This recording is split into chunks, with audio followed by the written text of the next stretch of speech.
कहां मैं अपनी स्तुतियों में गाता हूं, नव कंज लोचन कंज मुख कर कंज पद कंजारुण। कंज मतलब कमल, नव कंज लोचन, ठाकुर जी के नेत्र कैसे, बोले कंज यानी कमल जैसे। नव कंज लोचन कंज मुख कर कंज पद कंजारुण। सबकी उपमा कमल से दी है जिनकी मैंने, वो यहां कैसे बैठे, मैं इनका दर्शन नहीं करूंगा। अर्धरात्रि में राघव जी प्रकट हो गए, राम जी प्रकट हो गए। तुलसीदास जी ने प्रणाम किया, बोले तुमने हमारे जगन्नाथ भेष का दर्शन क्यों नहीं किया? बोले भगवान ऐसे रूप का मैंने चिंतन कभी नहीं किया, तो आपने ये रूप धारण क्यों किया? ये कौन सा रूप है बिना हाथ पैर वाला? राम जी बोले तुमने कभी नहीं किया ऐसे रूप का चिंतन? बोले नहीं। बोले किसने लिखी है चौपाई?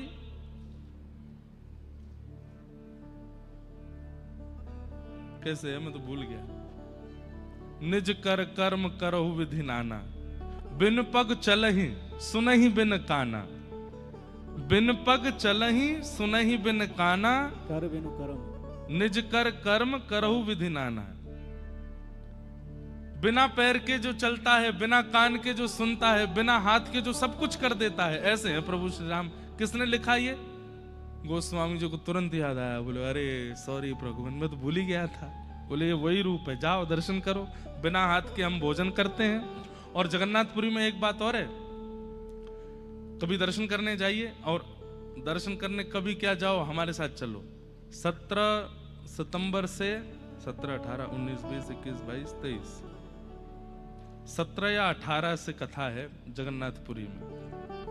और वहां अभी सितंबर में, इसके बाद खरगोन है, खरगोन के बाद जगन्नाथपुरी। और वहां इतना सुंदर महाप्रभु जगन्नाथ जी का स्कंद पुराण में जो महात्म है, गीत गोविंद के जो भाव हैं, सबको सुनाएंगे वहां आप देखेंगे महाप्रभु जगन्नाथ जी बैठे हैं कम से कम 3-4 द्वार भीतर, और जहां गरुण स्तंभ लगा है वहां से सब लोग दर्शन करते हैं।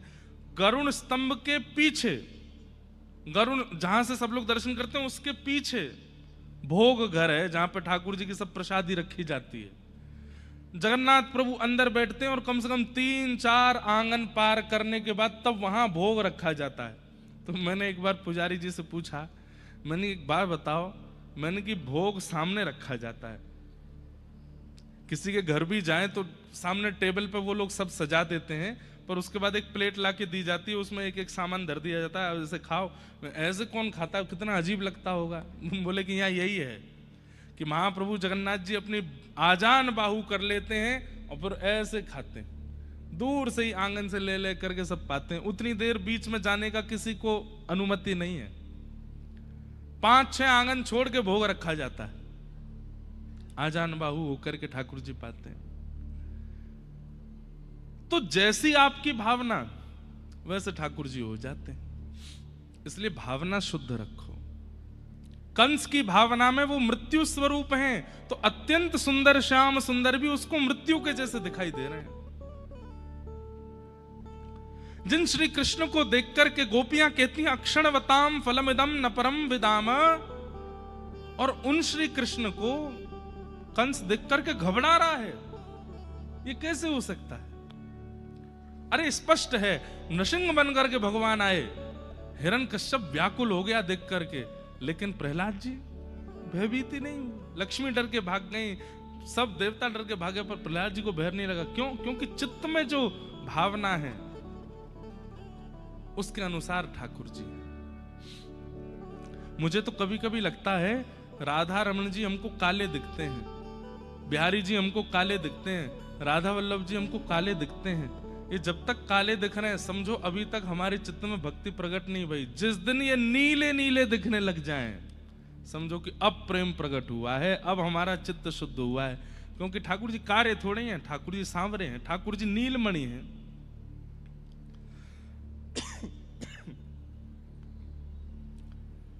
नीले हैं ठाकुर जी।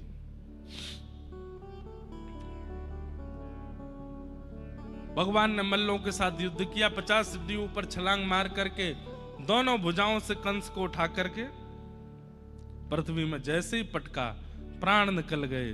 और पूरे मथुरावासी आनंद करने लगे, उत्सव मनाने लगे। कंस को मार दिया भगवान ने। बोलो कंस मर्दन भगवान की। कंस वध के बाद तुरंत ठाकुर जी कारागृह में गए, वहां जाकर के मैया देवकी को मुक्त किया। देवकी मैया ने लाला को हृदय से लगाया, बोले अब मोह छोड़ के मत जाइयो। ठाकुर जी बोले नहीं जाऊंगा मैया, तेरे पास ही रहूंगा मैं। भगवान उग्रसेन नाना को राज्य गद्दी पर बिठाते हैं, कंस के पिता को, और उग्रसेन को राज्य गद्दी पर बिठा के स्वयं सांदीपनी गुरुकुल पढ़ने के लिए जाते हैं। कहां पे? उज्जैन, अवंतिका।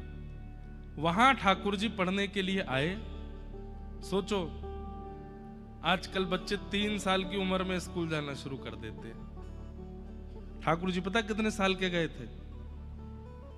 11 साल 2-3 महीना के हैं तब ठाकुर जी पहली बार विद्यालय पढ़ने गए। इससे प्रेरित मत हो जाना। पर ये अभी एक नया ट्रेंड चला है। हमारी भी बहनें हैं, उनके बच्चे भी बहुत छोटे छोटे स्कूल जाते हैं, तो हम तो कहते हैं इतनी जल्दी क्यों भेज देते हैं? 2-2.5 साल में तो ढूंढने लगते हैं स्कूल में भेजना है अब इसको। कम से कम 5 वर्ष तक तो बालकों का मानसिक विकास घर पर ही करना चाहिए।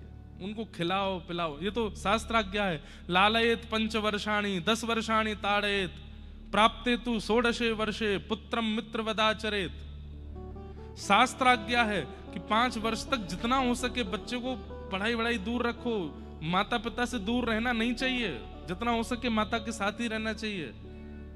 और 5 वर्ष का जब वो हो जाए तब 10 वर्षाणि ताड़येत, कम से कम 15 साल की उम्र तक खूब उसको पढ़ाओ लिखाओ, डांटो, और जरूरत पड़े तो मारो भी। ताड़येत स्पष्ट लिखा है। लेकिन जैसे ही प्राप्ते तु 16 वर्षे, 16 वर्ष का जैसे ही हो जाए, पुत्रम पुत्री मित्र वदाचरेत, फिर पुत्र के साथ पुत्री के साथ मित्र का आचरण करना चाहिए। उसके बाद ना डांटो ना मारो। कभी कभी जरूरत पड़े तो थोड़ा बहुत क्रोध जरूर कर दो, पर मारना नहीं चाहिए 16 के बाद। कितना सुंदर है देखो। लेकिन हम लोग पता नहीं कौन सी स्थिति में जा रहे हैं। 3-3, 2-2 साल के बच्चे स्कूल जाते हैं, फिर वो घर आकर के उल्टे सीधे पंजाबी गाने सुनते हैं, उल्टे सीधे क्या बताएं अब आपको। बच्चों की स्थिति ऐसी हो गई है, पहले भजन कीर्तन सुनकर के भोजन करते थे, आजकल भद्दे गाने सुनते हैं। उसके बाद उस पे वो तो बहुत बड़ी कृपा है, अभी ये जब से राधा गोरी गोरी आया बच्चे खूब गाते हैं, खूब सुनते हैं। नहीं तो छोटे छोटे बच्चे ऐसे गंदे गंदे गानों को सुनते हैं, क्या बताऊं, उसका अर्थ भी नहीं पता उनको।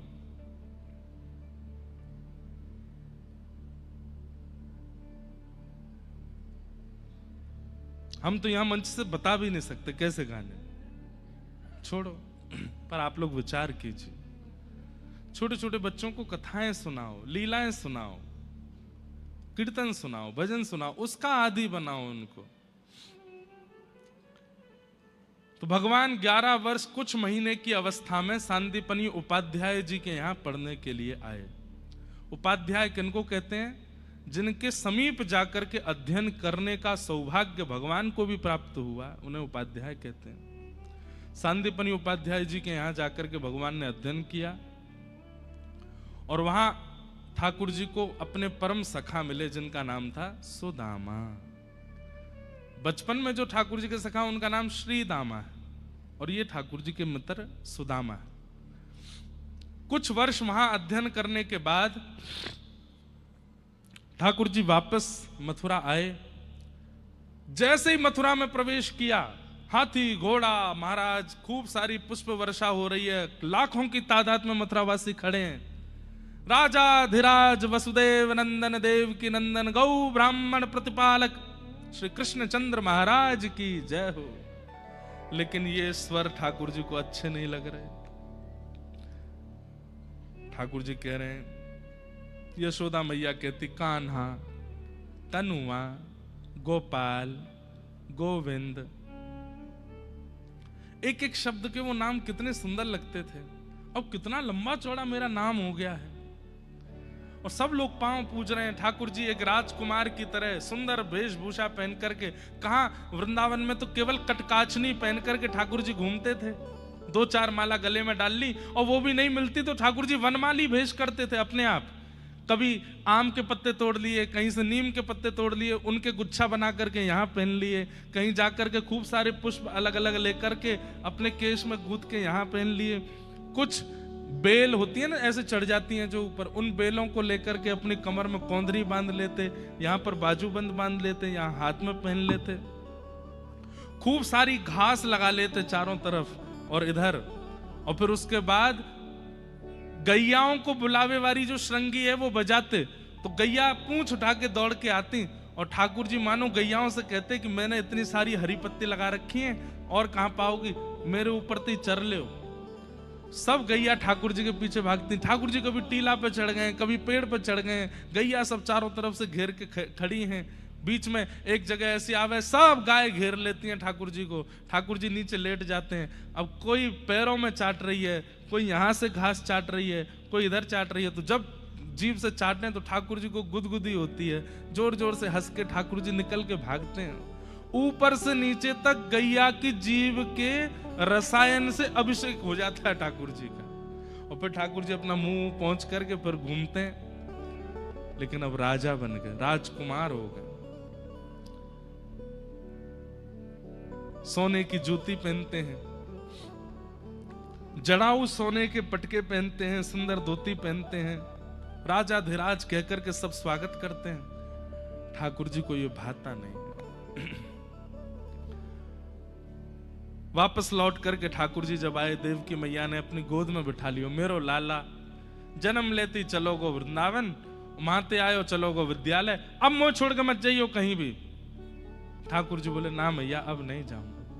लेकिन देवकी मैया के इस अंक से लगते हैं, पर याद आ रही है यशोदा मैया की। अपने कक्ष में जाकर के उस खिड़की को खोलते हैं जहां से वृंदावन दिखाई देता है, और एक एक भाव का स्मरण करते हैं। बहुत रुदन करने लगे ठाकुर जी वृंदावन की याद में, तो मैया ने उद्धव से कहा तुम जाकर के समझाओ।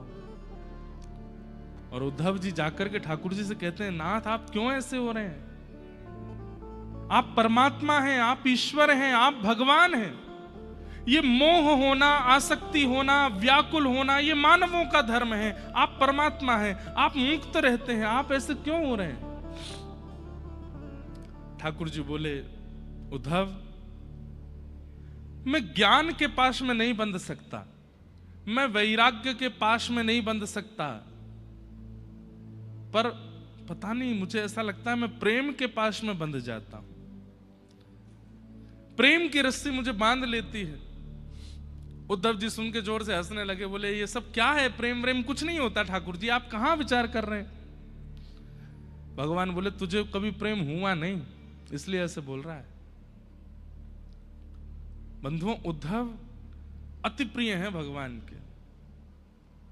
उनके लिए कहा जाता है वृष्णीनाम प्रवरो मंत्री कृष्णस्य दैत्य सखा। हमारे पास तो एक के बाद एक कथा है, जगन्नाथ जी का भाव सुनना हो तो सितंबर वाली कथा में आ जाना। और उद्धव जी के बारे में अगर जानना है तो 10 अक्टूबर से लेकर के 16 अक्टूबर तक बद्रीनाथ में कथा है, वहां सुनने आना, वहां सुनाएंगे। क्योंकि उद्धव जी वहीं बैठे हैं, आज भी हैं उद्धव जी वहां पे। तृतीय स्कंद में भागवत में भगवान कहते हैं कि उद्धव कौन है, बोले मैं ही हूं उद्धव, ये कोई अलग नहीं है। श्री कृष्ण का परब्रह्म का जो ज्ञान है वही उद्धव के रूप में विराजमान है। पर भगवान ने कहा कि उद्धव ज्ञानी तो बहुत है, प्रेमी बिल्कुल नहीं है, इसको प्रेमी बनाना पड़ेगा। अच्छा एक बात और बता दें आपको, बाद में हो सकता है जल्दी जल्दी में कथा पूरी करनी पड़े। यदुवंशियों में सबको श्राप लगा 2 लोगों को छोड़ के, एक तो उद्धव और दूसरे हैं वज्रनाभ। जिन वज्रनाभ ने फिर वृंदावन को पुनः स्थापित किया, और गोविंद देव जी, गोपीनाथ जी, मदन मोहन जी, ये 3 स्वरूप तो वज्रनाभ नहीं बनवा करके विराजमान किए।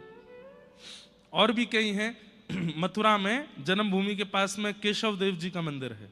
कभी जाइए मथुरा, जन्मभूमि जाते हैं, जन्मभूमि तो सब जाते हैं, पर वहीं पीछे ही केशव देव जी का चतुर्भुज रूप मंदिर है। उसका उनकी स्थापना वज्रनाभ ने की। गोवर्धन में श्री हरिदेव जी हैं, उनकी स्थापना वज्रनाभ ने की। और आश्चर्य की बात बताएं, ये जितने रूप हैं, गोविंद देव जी, गोपीनाथ जी, मदन मोहन जी, हरदेव जी, मथुरा वाले कौन से बताए थे मैंने? केशव देव जी। मैं खुद ही भूल जाऊं, बूढ़े होते जा रहे हैं ना अब दिन ब दिन।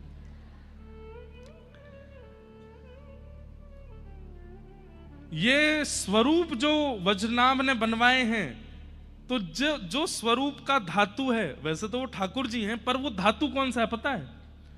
वो जो मूर्ति निर्माण हुई है, वो मूर्ति बनी किससे है? कंस के कारागृह में देव की मैया ने जिस शिला पर ठाकुर जी को जन्म दिया था, उसी शिला से ये मूर्तियां बनाई गई, उसी शिला से स्वरूप बनाए गए।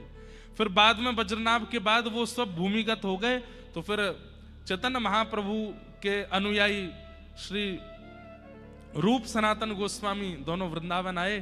तब रूप गोस्वामी जी ने गोमा टीला से गोविंद देव जी को पुनः प्रकट किया, और फिर सनातन गोस्वामी जी ने मदन मोहन जी को प्राप्त किया। मधु पंडित जी ने गोपीनाथ जी को प्राप्त किया। इस प्रकार ये पुनः, तो दो लोगों को श्राप नहीं लगा था, एक तो वज्रनाभ और दूसरे उद्धव। क्यों नहीं लगा पता है? इन दोनों पर किशोरी जी की कृपा थी। उद्धव को अभी भगवान वृंदावन भेज देंगे, 6 महीने तक उद्धव किशोरी जी के चरणों में रहता है, और वहां किशोरी जी इनको प्रेम सिखाती हैं, और तब आशीष दे करके भेजती हैं, कालांतर में यदुवंशियों के ऊपर एक पहाड़ गिरेगा, वो तुमको स्पर्श नहीं कर पाएगा। इसी कारण से उद्धव बच गए। फिर बाद में कथा आती है कि सूर्य ग्रहण के समय पर जब द्वारिका से सब लोग यहां पधारे कुरुक्षेत्र, तब वहां ब्रज से किशोरी जी भी गई थी। तब सारे द्वारिकावासी किशोरी जी का दर्शन करने के लिए गए, तो दूर बैठे थे वज्रनाभ। और वज्रनाभ को जब किशोरी जी ने देखा, तो कौन है वज्रनाभ? भगवान के पुत्र, मतलब भगवान के नाती। वज्रनाभ को देख करके उनके शब्द, उनके मुखमंडल पर पता नहीं क्या किशोरी जी को ऐसा अनुभव हुआ, किशोरी जी ने उनको भी वहां आशीष दिया। यदुवंशियों के ऊपर जो एक ब्रह्म शाप लगेगा, उसका प्रभाव तुम पर नहीं होगा, क्योंकि ठाकुर जी के जाने के बाद सब ब्रजवासी भी अंतर्ध्यान हो जाएंगे। तब व्रज की रक्षा कौन करेगा? तो भगवान के किसी वंशज को करनी होगी, तो वो तुम करोगे। इसलिए वज्रनाभ और उद्धव, इन दोनों को शाप नहीं लगा। क्यों? दोनों पर किशोरी जी की कृपा थी। आज भगवान ने उद्धव से कहा, उद्धव एक काम कर, सामने वाला व्यक्ति हमें याद करता है, इसलिए हमें उसकी याद आती है। ये ब्रजवासी मुझे बहुत याद करते हैं, तू अगर जाकर के उनको समझा देगा और वो मुझे याद करना बंद कर देंगे, तो मुझे भी उनकी याद नहीं आएगी। उद्धव बोले, ये तो मेरे बाएं हाथ का खेल है, मैं जाकर के अभी समझा दूंगा। कब जाओगे? बोले अभी जाऊंगा। आओगे कब? बोले शाम तक आ जाऊंगा। भगवान बोले जाओ, लेकिन सुनो, ज्यादा ज्ञानियों वाली बात मत करना। ब्रजवासी बहुत भोले हैं, सीधी सीधी बात समझते हैं, वो सरल भाषा में बोलना, ज्यादा कठिन हिंदी मत बोलना, संस्कृत मत बोलना, वो समझ नहीं पाएंगे। उद्धव बोले आप मुझे मत समझाओ, बृहस्पति का शिष्य हूं मैं, सब जानता हूं। भगवान बोले बृहस्पति के शिष्य सब जानते हो, पर प्रेम की भाषा नहीं समझ आती सबको, इसलिए कह रहा हूं।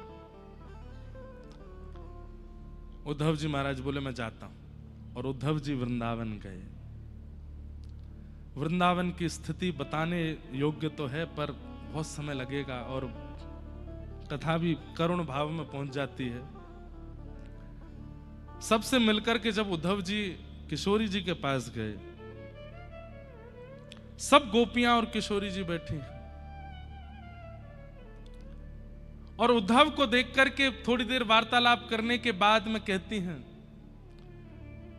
हे उद्धव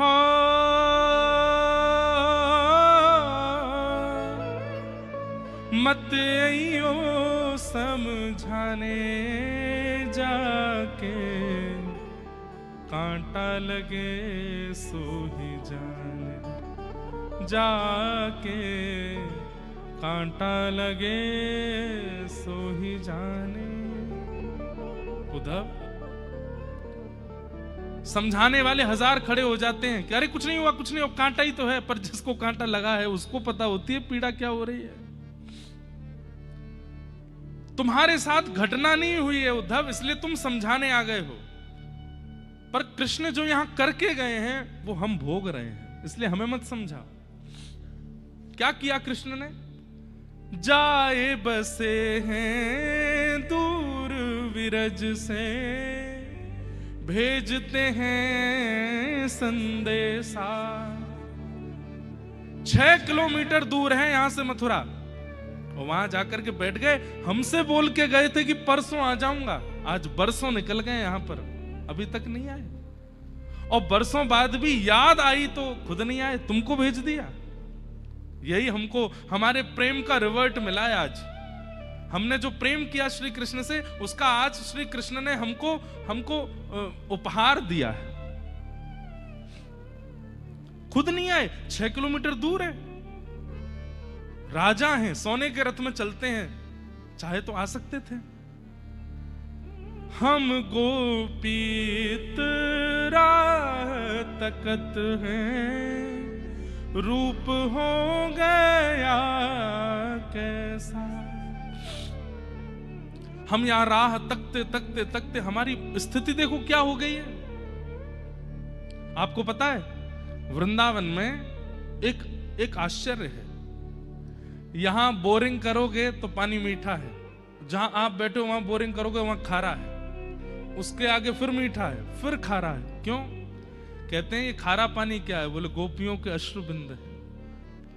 इतना रोई हैं कृष्ण के विरह में कि व्रज में कहीं कहीं कहीं कहीं पानी खारा हो गया है।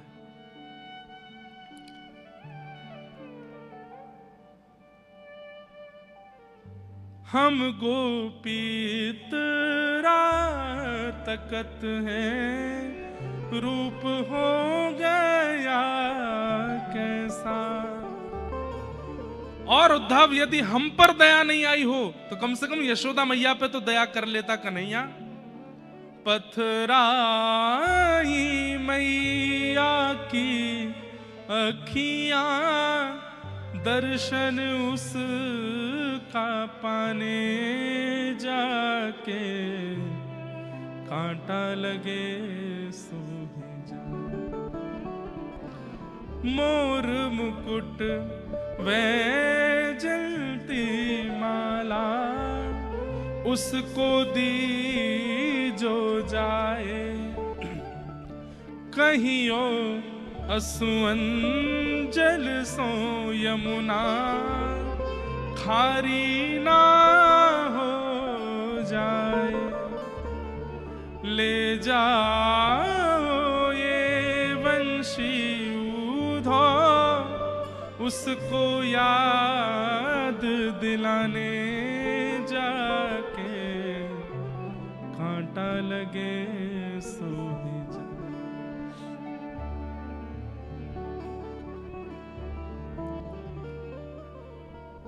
ये तो एक भाव हमने सुना दिया, पर उद्धव गोपी संवाद इतना अद्भुत है, अत्याद्भुत है।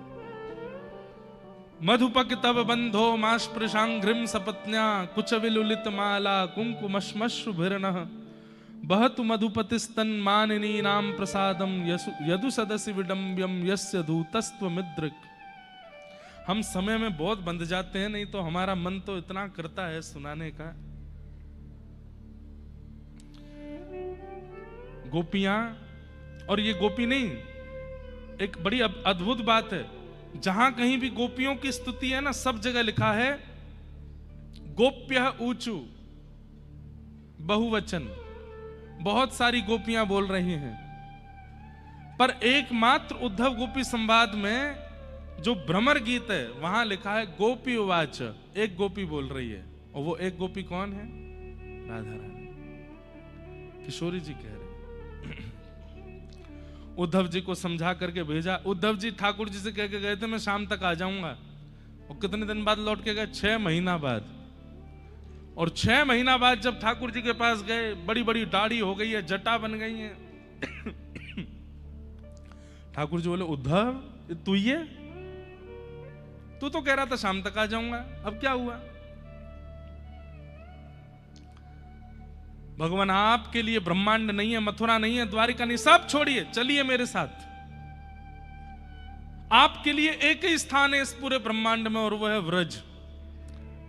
इन ब्रजवासियों से अधिक आपसे कोई प्रीति नहीं कर सकता, आप वृंदावन चलो। श्रीमन नारायण नारायण नारायण, श्रीमन नारायण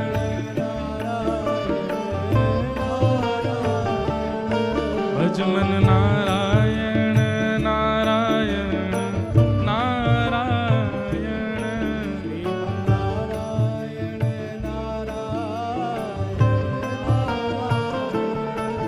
श्रीमन नारायण नारायण नारायण,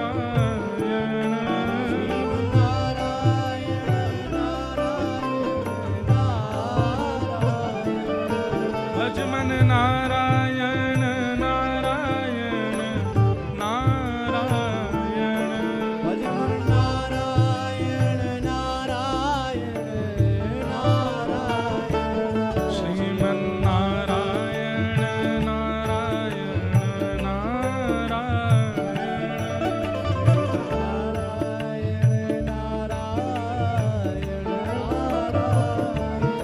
श्रीमन नारायण नारायण नारायण,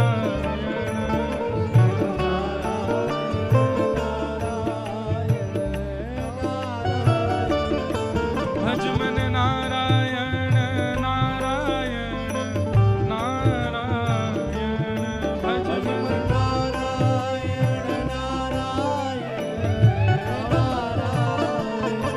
श्रीमन नारायण नारायण नारायण,